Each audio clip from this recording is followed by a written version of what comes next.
Not today, XCub, not today.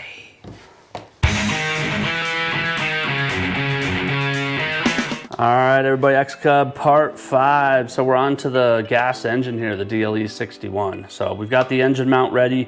The XCub has you using the Evolution 62, and that's what the holes are pre-drilled for. You can see we filled them. So we had to fill the holes. The reason was because the DLE61 engine mount pattern puts the new holes too close to the pre-drilled.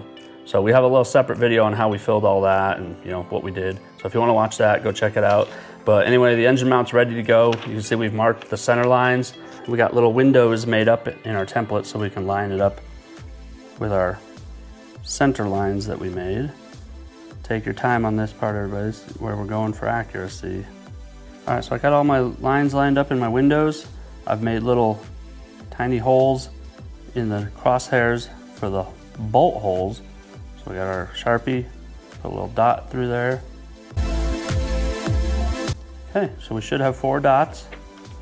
Now you can see how close they were to the original holes. So here's our new one. So that would have went into the old hole. That one would have went into the old hole. That one definitely. That one is almost completely in the old hole.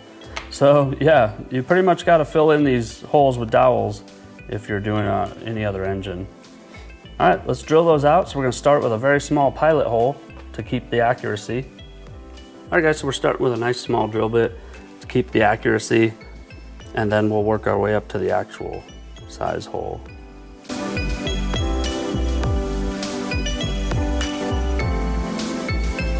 In our case, we're at 5 millimeters. So I picked one that's very close to 5 mil. I actually don't have a 5 millimeter drill bit, but this is slightly under, so that's good. So now that the motor mount's all set, we got the holes ready. As per the DLE61 pattern, it's time for the standoffs. So we had another little issue that we had to deal with. So this is RC for you, right? When mounting a gas engine, the distance from the prop drive face hub here to the firewall is extremely important. So for the XCub in the manual, it says you need 191 millimeters from here to here. So it's pretty easy. You put a straight edge up here and then you measure to there. So, but anyway, the mounts that come with the DLE make that distance too short. So I ordered some 20 millimeter standoffs, and that made it too long. So there was some confusion on my part. I thought the math would have worked out, but now it's too long. So our solution is we need these to be 4 millimeters shorter. So instead of 20s, they need to be 16s. So luckily we have a micro mill. So we're just milling these down 4 millimeters. So you can see we've done a couple already and they're coming out perfect. Couldn't be happier. So these are gonna mount up, the new 16 millimeters are gonna mount up to the firewall. We're gonna have the DLE ones right there. And then once you get the engine all mounted up, it puts us exactly at 191 millimeters, which is what the manual says. We got one more standoff to do in the mill. So enjoy a nice micro mill time lapse.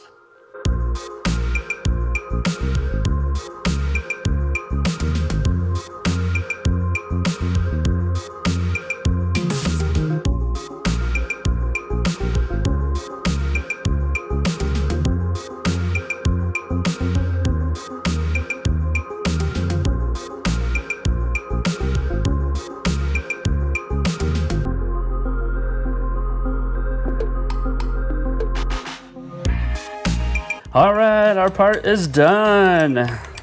Hopefully that was a pretty cool time lapse. If you do any milling or anything like that, guys, it produces razor sharp edges. I mean, this thing is like a knife right now. So I'm taking these edges down. It's actually pretty sketchy with these razor blade edges. But let's grab our other 3 and compare them with our micrometer. Remember, we were going for 16 millimeters. All right, that's good. So yeah, we got all 4 done. They look great. Let's give a quick measurement here. So remember, we're going for 16 millimeters. Oh yeah, 16.04 millimeters, that's good. 16.08, 1604, 1601. So yeah, very, very little variation. I'm pretty happy. They're gonna work out great. So now that we got all those turned down, let's put them on the engine. Let's mount the engine up, test fit. All right, so we got our DLE 61 here. The way we've done this is, remember, these are our machined down guys. So they're gonna go on first. These guys screw on next. So remember, this is just a dry run here. Always do a dry always do a dry fitment. Make sure everything fits before you Loctite it all down. So those are just finger tight on there. You know, everything's snugged up on the back, just good enough to do a fitment here and make sure everything fits. These are the bolts that came with the DLE, some 5mm shorties. I had to get some longer ones to accommodate the extensions we used.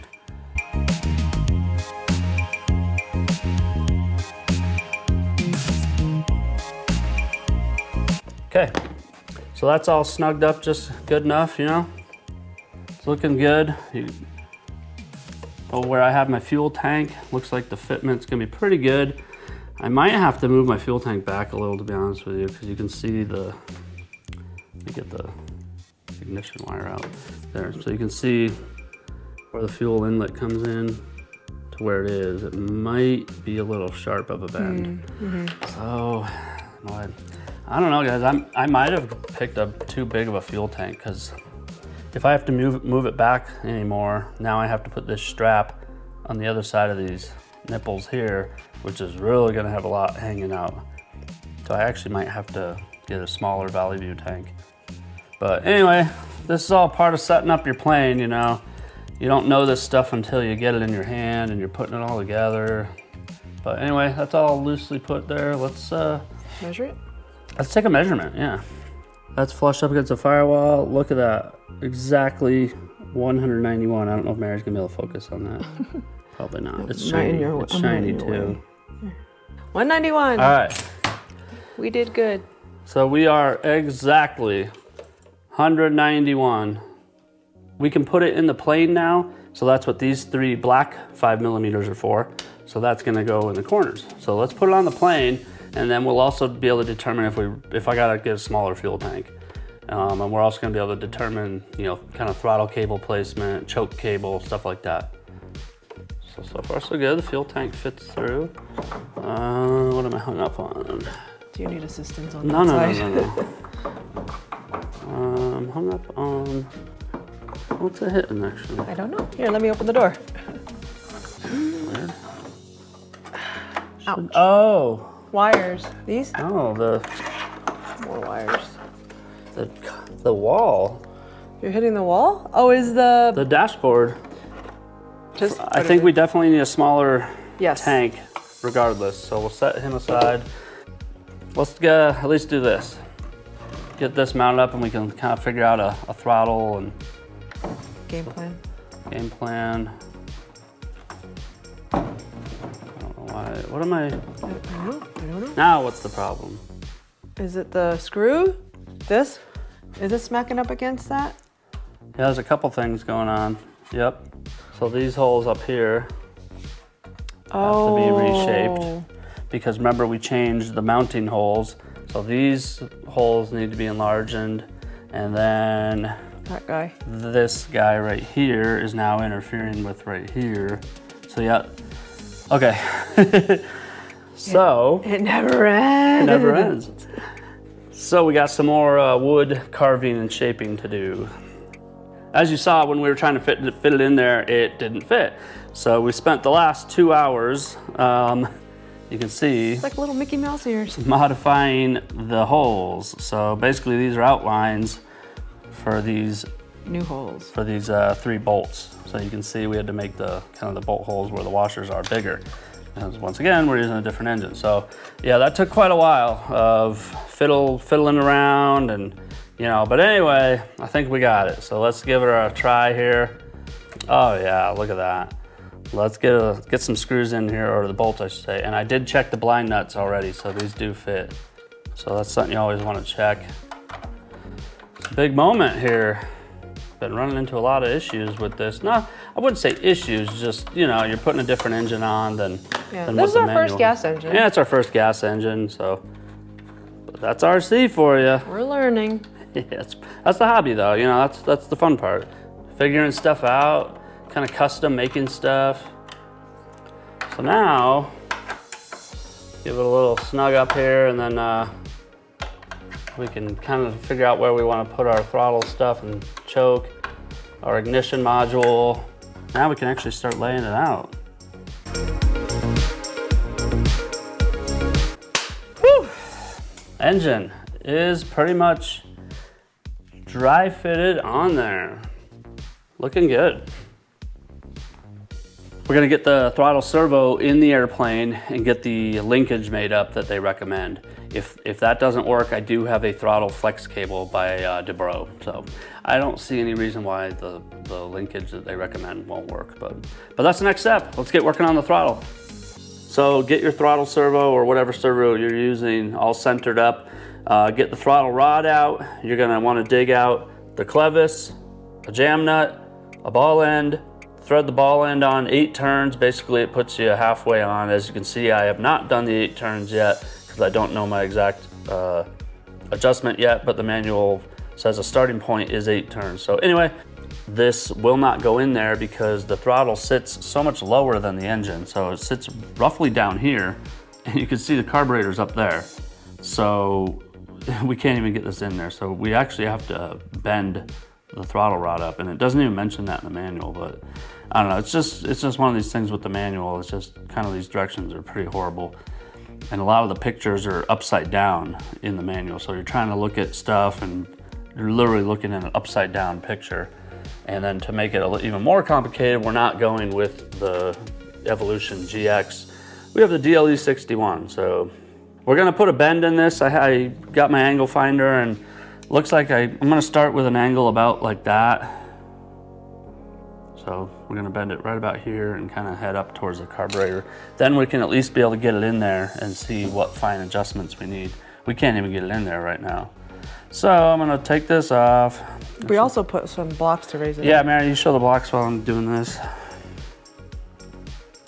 And the reason we did the blocks was because the throttle rod was completely interfering with the fuel tray. So it's another one of those things that just, they plan out at the factory, and I just don't know how people are doing it, but this is how we're gonna do it.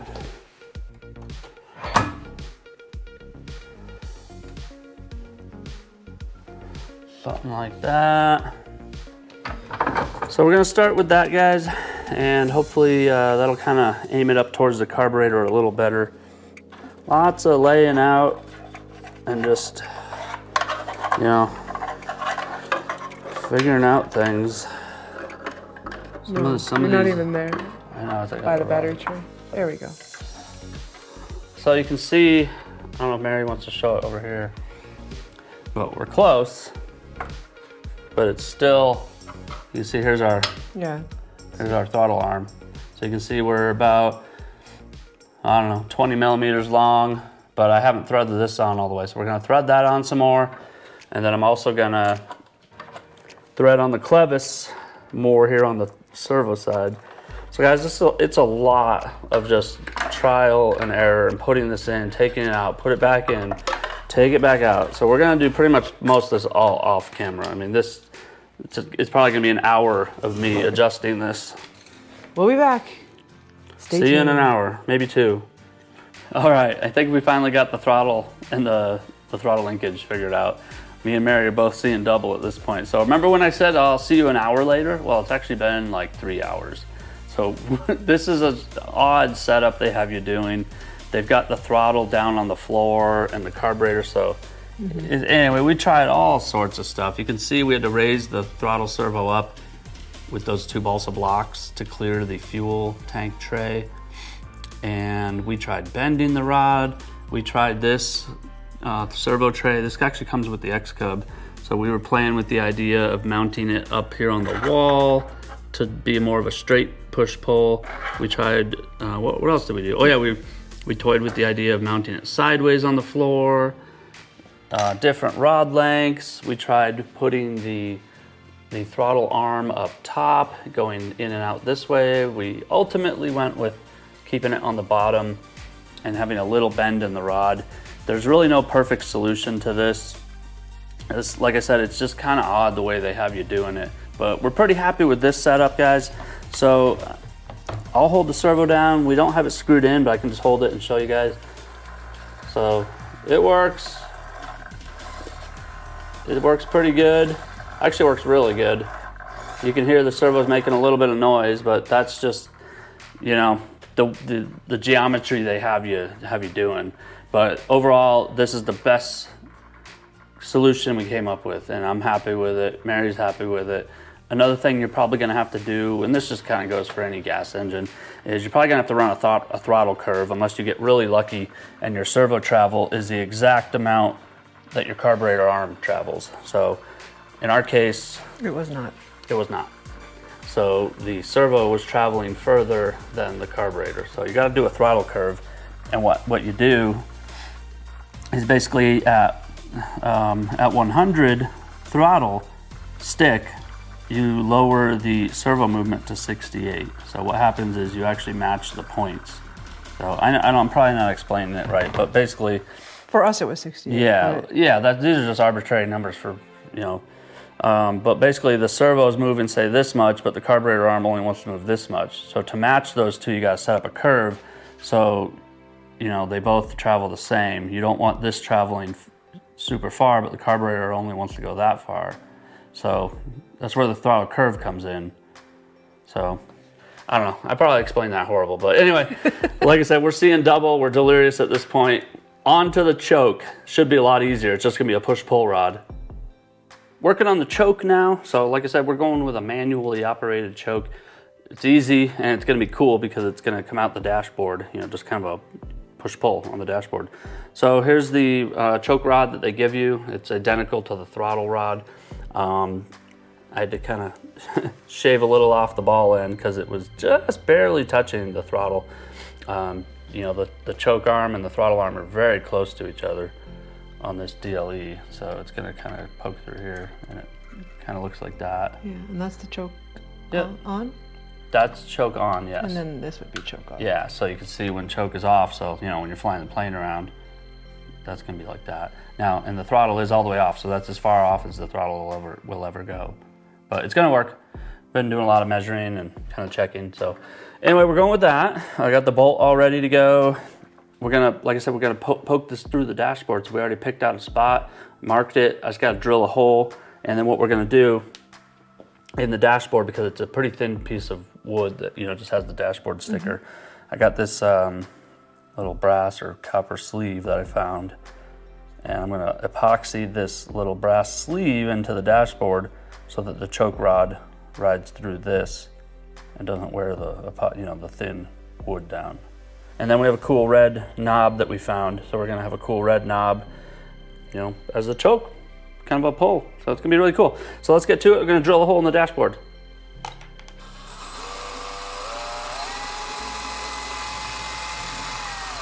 There's our pilot hole, size that we need now.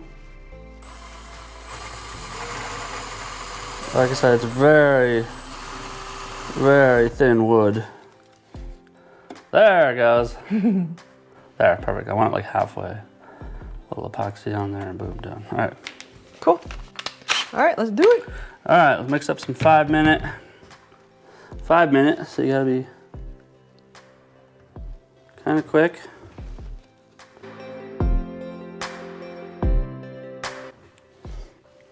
Yep, about like that. All right, so we got our cool little brass sleeve epoxied into the dashboard. Looks great if I do say so myself. So the rod's gonna come out of there. Remember, the rod's gonna slide in that brass sleeve instead of chattering in the thin balsa dash. So that's all dry. Let's fit this rod up and figure out a length. Okay. There. Okay, so that's choke on. So let's do choke off and make sure we have enough. Okay, there's choke off. So basically we could almost just cut the threads off. All the threads. Yeah, let's just cut the threads off. Yeah, okay, we'll start with that. All right, we got all the linkages laid out. So we showed you the throttle here. I'm just gonna work the servo manually. So there's our servo for the throttle. Goes to off, on, and then the choke. We just did a manual. Choke on, choke off. Come check out the dashboard detail we got. So Mary found this in our kind of just, bin of junk. She found that cool red, well, actually it was just a metal knob and we painted it red. But it's a cool metal knob with a set screw. And then we put the brass sleeve in the dashboard so it rides in that brass sleeve. So really, really cool. I like that a lot. It's kind of cool to reach in and actually have to pull the choke on the actual dashboard. Kind of at a slow going part here with the engine. Like I said, we had to, at the very beginning of the video, we had to machine these spacers down. We had just a lot of fiddling with the engine mount. We had to fill the holes with the dowels, fiddling around with the servo placement and the choke rod. So we're getting there though. We're doing really good. This is our first experience with gas engines. Yeah, it's just gas, but it's also just laying stuff out. But like Mary said, it's our first gas engine. I've done nitro stuff in the past, but I mean, that was so long ago. Next step, we're gonna install the fuel tank, run the plumbing, the fuel lines. We're gonna put the ignition here on the side. Once we get everything laid out, and I think we do gotta make a little relief cut for the throttle rod. I think it's touching over there. But little things here and there. And then once we take it all off, we're gonna seal up the whole motor mount with a light coat of epoxy, make it fuel proof. And yeah, we're getting there. And then of course we have the muffler to do, and then we gotta start fitting up the cowl and stuff. So there's still a lot more to go, but yeah, that's where we are. Yeah, if you guys wanna follow along, like, comment, subscribe, and let us know in the comments. Thanks everyone.